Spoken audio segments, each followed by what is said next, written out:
How's it going, everybody? This is Jack Divine coming to you with a little Jacksnack from my friends over on the Facebook Grateful Dead guitar nerd page.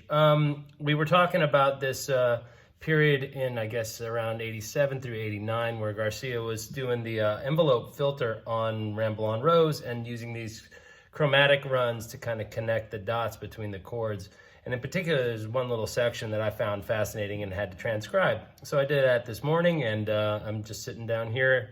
I figured I would throw up a quick little, video lesson for you guys. So the idea is we're playing over a D major chord, and we're going to approach each of the main chord tones. That's the 1, the 3, the 5, and the octave from a tone below. So not a half step,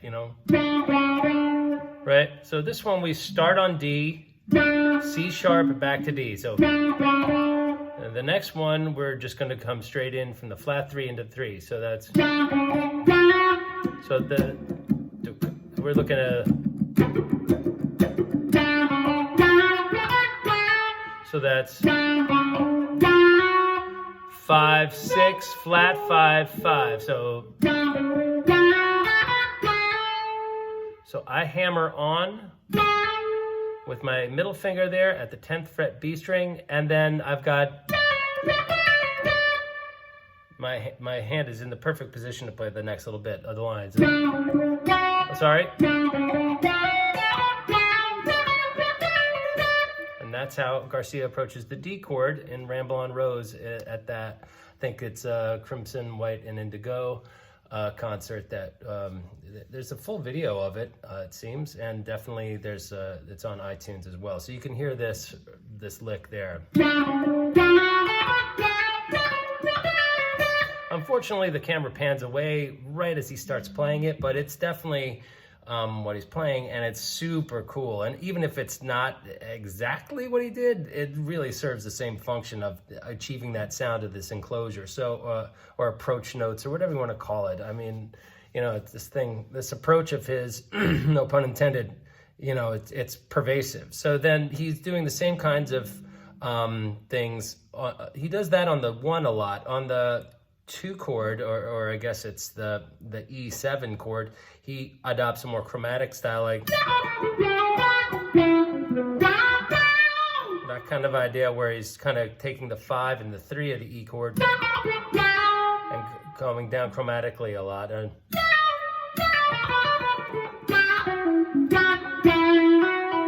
over the F sharp minor, chromatically approaches up a lot of times.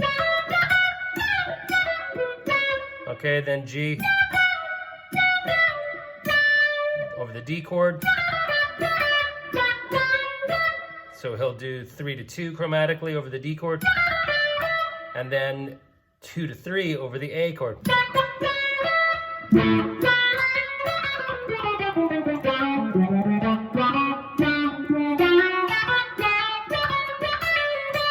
And that lick over the A chord, that's the 5. So that's not his lick. That's my approximation of what it is, but it's pretty effective in conjuring that sound. So flat 3 3 5 over the A chord. Oh, sorry. So we're going chromatically between the 2 and the 3, between the root and the flat 7, between the 5 and the 4. So come back to the flat 3 and up into major third of the A chord still. Then I come, to the 6, and then approach all the way up. So that's 4 chromatically in a row. So, and then That's going 2-3, but you could chromatically.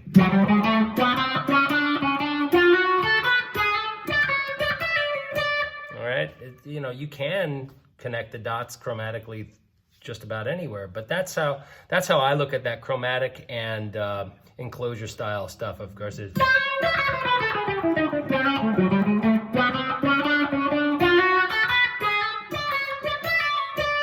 All right, I hope that helps illuminate the topic a little bit more, and hopefully, you can add this little, I don't know, trick or whatever you want to call it, technique to your vocabulary to conjuring the Garcia sound, which is totally awesome and super fun. And I want to thank my friends over on Facebook for, turning me on to this performance. It's a really great take of Ramble on Rose.